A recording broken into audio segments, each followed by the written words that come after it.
Hoje eu vou falar sobre análise de algoritmos. Dentro da análise de algoritmos, eu vou falar sobre notação Big O, Insertion Sort, Bubble Sort e notação assintótica. Então, por que chamam de notação Big O, né? Definição de notação nada mais é do que um sistema de símbolos usado para representar coisas. Como exemplo, então, podemos dizer sobre a notação musical, notação matemática. E a notação Big O foi o alemão Edmund Landau quem inventou. A letra O é utilizada por causa do O de ordem, ou order, né? A ordem da função ou do algoritmo. Lembrando que, como vem da matemática, apesar disso, ele também pode ser usado para expressar um algoritmo, porque um algoritmo nada mais é do que uma função matemática. Então, a notação Big O é utilizada para definir a complexidade assintótica de uma função. E essa complexidade assintótica é dada através do termo dominante da função. Aqui nós temos um bom exemplo de análise assintótica. Na função fn de 5n ao quadrado mais 6n mais 12, nós descartamos todos os elementos menores do que a maior ordem da função. Nesse caso é o n ao quadrado. Inclusive os termos adjacentes também são descartados. Por exemplo, esse 5 também é descartado. Então a gente vê aqui, apesar de que no n igual a 1, o 6 e o 12 têm uma grande relevância. Como a gente não vai usar uma função usando o 1, né? Na parte de análise de algoritmos, a gente vai sempre usar função com bastante elementos, então por isso que a gente acaba descartando. Então a gente vê aqui um n com 1000 elementos, o n ao quadrado representa 99,88% da significância. Então, como eu tinha explicado anteriormente, aqui temos mais uma equaçãozinha, mais uma função que pode ser utilizada para representar um algoritmo. A gente descarta, né, todos os outros termos, ficamos só com 2n ao quadrado, que é o nosso termo dominante. Nesse caso, o 2 seria descartado também. E aqui, apenas de ilustração, temos uma tabela de complexidade do Big O. As funções mais comuns de serem encontradas são a linearitmico, que é quando nós temos um n multiplicado pelo log de n, a linear também, né? E a quadrática e a polinomial. No exemplo da função anterior, a gente pode dizer que ela é da ordem quadrática. Então, ela é uma função de complexidade quadrática. Da mesma forma, também pode existir funções de todas essas outras denominações. Então, aqui sobre as complexidades mais comuns da notação Big O, a gente vai trabalhar com Insertion Sort e Bubble Sort. Eles estão aqui na complexidade de O na n ao quadrado, então são funções quadráticas. Olha como dá bastante diferença se eles fossem linearítmicas, né? A notação Big O é uma forma de classificar a performance dos algoritmos. Ela é utilizada para determinar qual é o comportamento do algoritmo no pior dos casos. Se utiliza o pior dos casos, já que o melhor dos casos quase nunca será possível, né? Por exemplo, na hora de ordenar um algoritmo, é muito difícil que já esteja ordenado os elementos de um array, por exemplo. Então, agora começamos a falar sobre Insertion Sort. O Insertion Sort trabalha, digamos aqui, temos um array onde ele está completamente desordenado. A gente começa com o primeiro elemento e a gente diz que ele está ordenado. Então, no próximo passo, a gente pega o segundo. O 8 é é maior que o 4, então a gente passa o 4 para o início. Então aqui nós temos um subarray que já está organizado. E aqui a gente segue. Comparamos o 8 com o 6, o 8 passa para lá. Até que a gente chega no final da função onde o subarray se torna o array principal e estará completamente ordenado. Eu vou mostrar rapidinho a implementação de um algoritmo de insertion sort. Então, aqui está o código do insertion sort. Eu implementei ele de forma recursiva.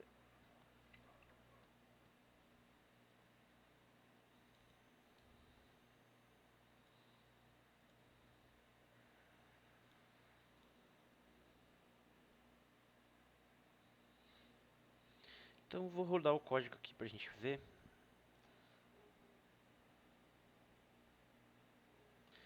Esse código ele gera um array de números aleatórios. Depois, a cada iteração, ele printa o array. E até chegar para o último onde o array está ordenado. E também imprime. Então eu implementei ele de forma recursiva, sendo que com poucos elementos ele já dá um estouro de memória, né? Dá um estouro da pilha, que é o Stack Overflow, né? Então a gente vê aqui que no caso de um algoritmo recursivo, ele tem sempre um caso base. O meu caso base aqui é quando a iteração está igual ao tamanho do array, né? Porque quando ela chega no tamanho do array, quer dizer que todo array está ordenado. Então a implementação aqui é bem simples, né? Quando a posição maior do que a posição atual for maior, a gente faz a troca dos elementos sempre jogando para a direita. Vou rodar aqui para a gente poder ver. Então a gente começou com esses elementos aqui fora de ordem, né? Então comparou o 10 e o 28, não houve nenhuma troca. Depois comparou o 28 e o 19 e trocou. E assim sucessivamente até o 76, sendo que o 76 é o último elemento. Aqui a gente pode ver que a gente começa com um array ordenado, né? E vai indo aqui até o último elemento estar ordenado. Então, a recursividade não é muito interessante para quando se usa muitos elementos, né? Por causa do estouro de memória, a gente vê aqui já com 500 aqui já começa a dar problema, né? E deu um estouro de pilha aqui, se precisar esse código aqui, vocês vão ver que é o estouro de pilha. Eu pesquisei e peguei do Reddit a resposta desse usuário aqui, que ele comenta sobre uma recursão infinita. Só que no caso não precisa ser infinita para dar o estouro de pilha, certo? Então, ainda sobre o insertion sort, né? Como eu disse, ele começa com um array ordenado e vai pegando os elementos e a gente tem um subarray ordenado até que seja concluída a iteração e tenhamos tudo ordenado. Então, por que é inserção, né? Porque a gente pega os elementos e a gente vai inserindo no subarray. Não tem muito mistério assim. Aqui uma animação que mostra de forma gráfica, né, o comportamento do insertion sort. E aqui novamente em forma de numeral, para simplificar pra gente, ó. Então temos o 2 e o 5 já estão ordenados. Agora 2, o 4 e o 5. Compara o 5 e o 6, já está certo. O 1 vai voltando a comparação, volta lá para trás. Até que nós temos o array ordenado. Então, quais são os melhores e os piores casos, né, do insertion sort? O melhor caso é quando já está ordenado o algoritmo, né? Ele só vai fazer uma checagem, vai fazer uma uma passagem só em todos os elementos, então é da ordem de O da N. Ficaria um algoritmo de complexidade linear, né? No entanto, esse é um caso ótimo que raramente acontece, senão não haveria nem implementação do algoritmo, né? No caso médio é quando eles estão aleatoriamente embaralhados, e no pior caso é quando eles estão na ordem inversa, por exemplo, na ordem decrescente, ordenadamente na ordem decrescente. Como a gente sabe, o Bubble Sort e o Insertion Sort são dos algoritmos mais lentos de ordenação. No entanto, quando a gente está usando dados pequena quantidade de elementos, por ser fácil a implementação dele, ele acaba sendo utilizado. Vou aproveitar e comentar sobre o Bubble Sort. Ele acaba tendo os casos de complexidade média, o melhor e o pior, igual ao do Insertion Sort. Então, quem estiver querendo aprender, né, sobre o Bubble Sort, Insertion Sort, recomendo que visite esse site aqui. Dá para entender bastante sobre as interações e a complexidade deles. Então, vou mostrar rapidinho aqui. Aqui, tu pode escolher o algoritmo que tu quiser e colocar eles em ordem aleatória, quase ordenada, com alguns únicos elementos, e inversa. Então aqui eu coloquei o Insertion Sort e o Bubble Sort, os dois com números aleatórios, e o Insertion Sort e o Bubble Sort com números reversos, né? Então a gente vai vendo aqui a quantidade de operações, né? Com números aleatórios dá 50 operações no máximo, com 10 elementos. Bubble Sort um pouquinho mais. No entanto, não é nenhuma diferença significativa. Aqui a gente vê com apenas 10 elementos, quando os Insertion Sort e o Bubble Sort estão na ordem inversa, já dá 90 interações, né? 90 operações.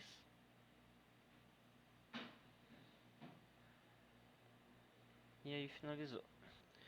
Então lembrando, né, pessoal, se alguma pessoa disser pra vocês que ela precisa organizar as ideias, né, aí recomendo que pergunte pra ela se ela tentou usar o Insertion Sort.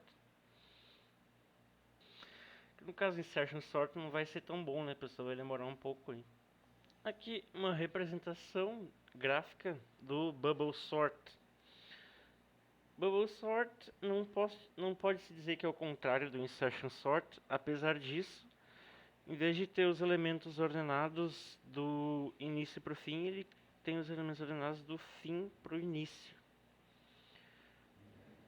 Os elementos vão sendo jogados, os maiores, para o fim, né? Então não trabalha com uma lista ordenada, igual ao Insertion Sort. Os elementos vão apenas indo do maior até o final do array, sendo ordenados de forma decrescente.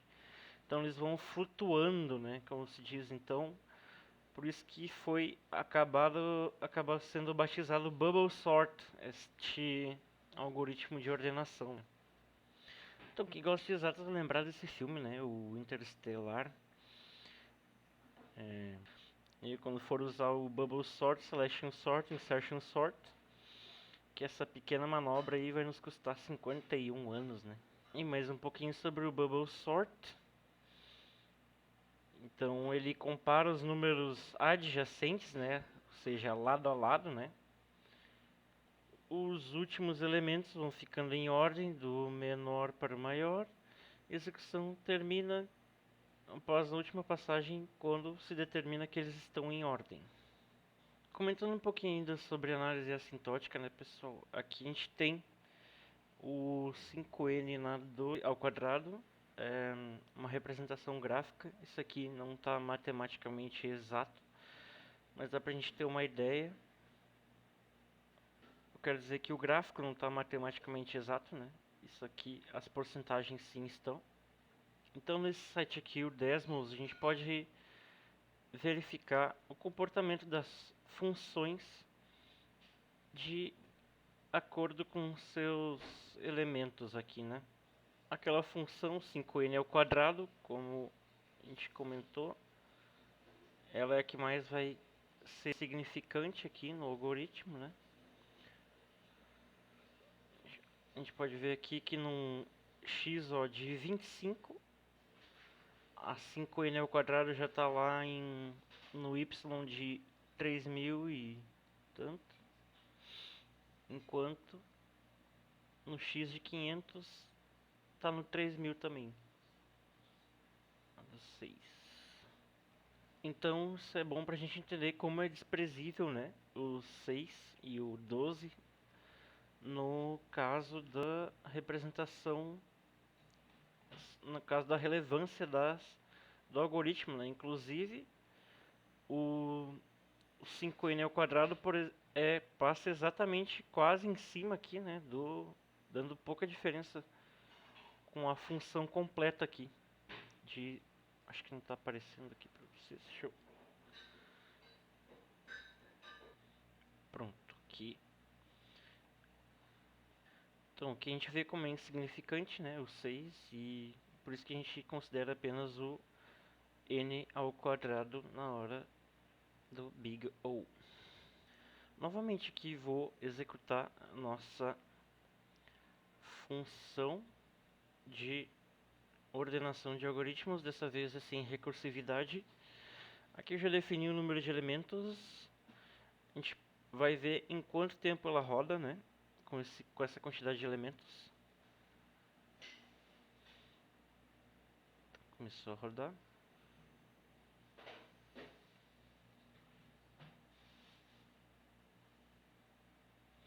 E levou 8 segundos para rodar com 9.000 elementos. Perdão, 99.000. Vamos ver agora com 9.000 então. Olha a diferença do tempo, né, pessoal? Como a gente vê que uma função quadrática, a diferença que dá, né, com a multiplicação por 1000. Eu tenho aqui também o bubble sort, né?